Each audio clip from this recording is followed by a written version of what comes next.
pressure converter, testing and overhaul. The following codes are typically a result of faulty pressure converters or weathered vacuum hosing.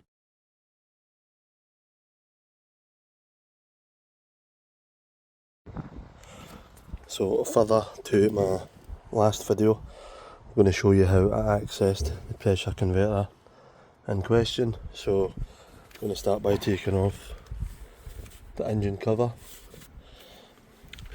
Once we've got the engine cover off, we're going to take in this intake air line.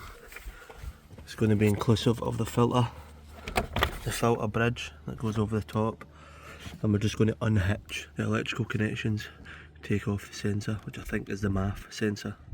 I think, but I stand to be corrected.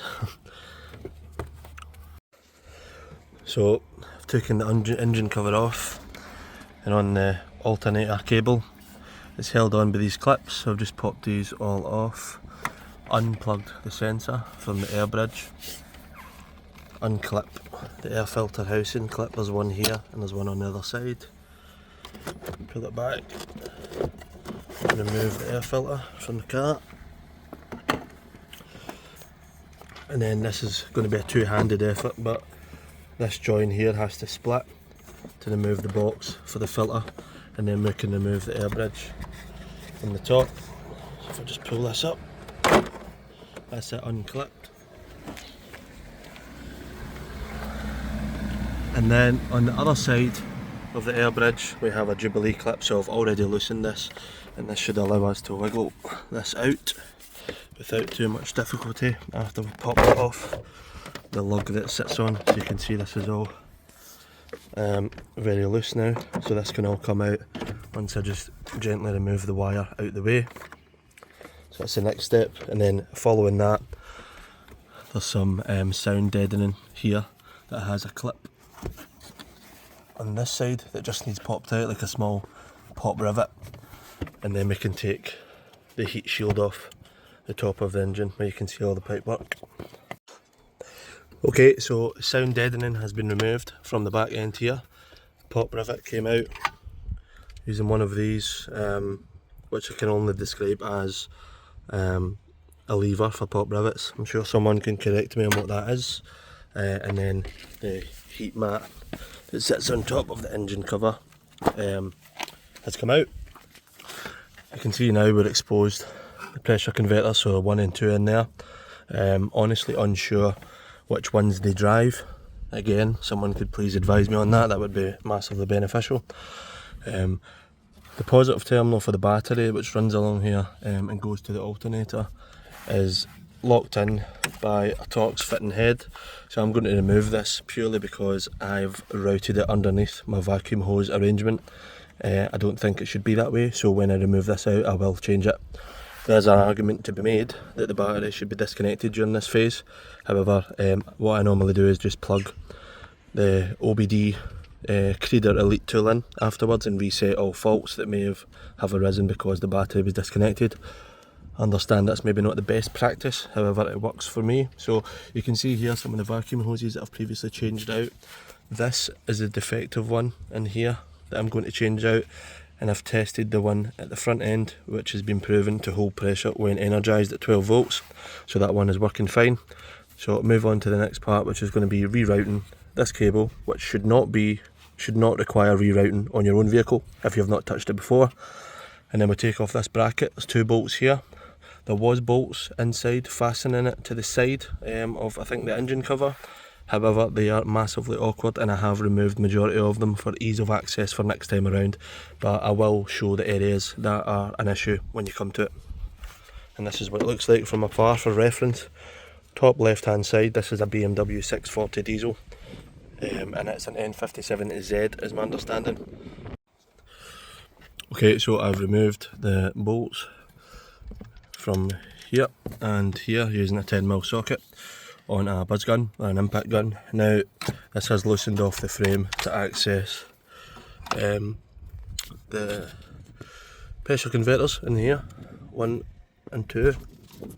There are some electrical connections on the other side here, which I would recommend removing for ease of access. So there's one here, if you can see that.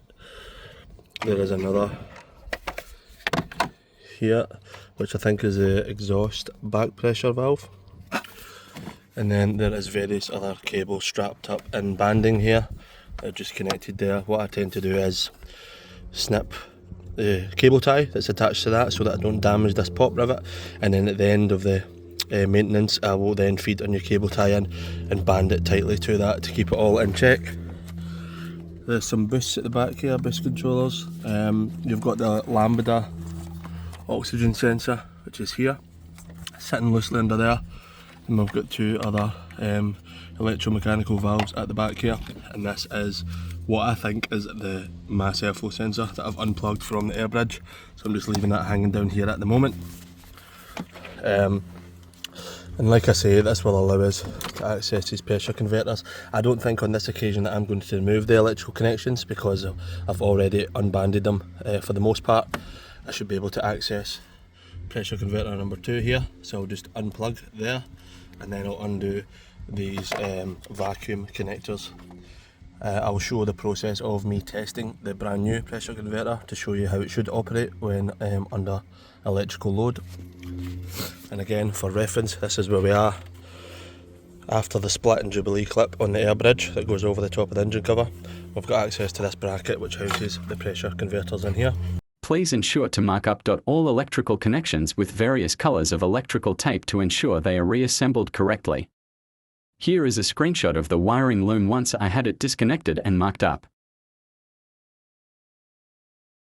The following photos are of the color references painted on the braided vacuum hoses. This is important to note when removing them, as it ensures that they are connected properly upon completion of changing the pressure converter. As you will see, I opted for color-coded silicone hosing as it is best practice to renew the hose with better materials and it ensures that the color scheme remains constant. This is optional, however I did also find frayed hosing, which will contribute to boost loss in the vacuum system.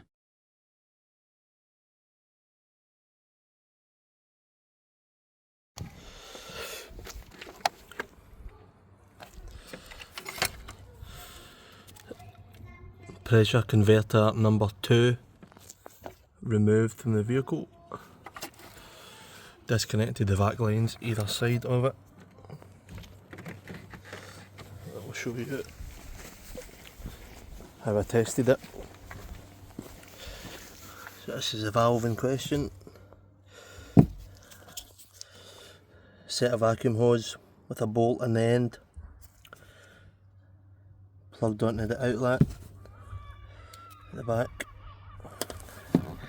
This will focus. And the outside here. And on the other side, so vac out this side, in on the other side, I have a vac pump set up here. You can see when you pump it, it loses pressure immediately. So I need to energise it now, so what I've done is I plugged onto the positive and the negative on the car battery. I'm using an electrical probe tester. So I'll show you how I plugged it in. So I have one of these hook, I think they're called hook clips off Amazon, just to get it right down into the connector there. And then if I try and do this with one hand, which will be very difficult, get the probe tester and jam it in there on the positive. It shows you there's current. Then you just push it forwards onto positive and then pump the gun. So let me see if I can show you this. This will be difficult to film, but I'll try.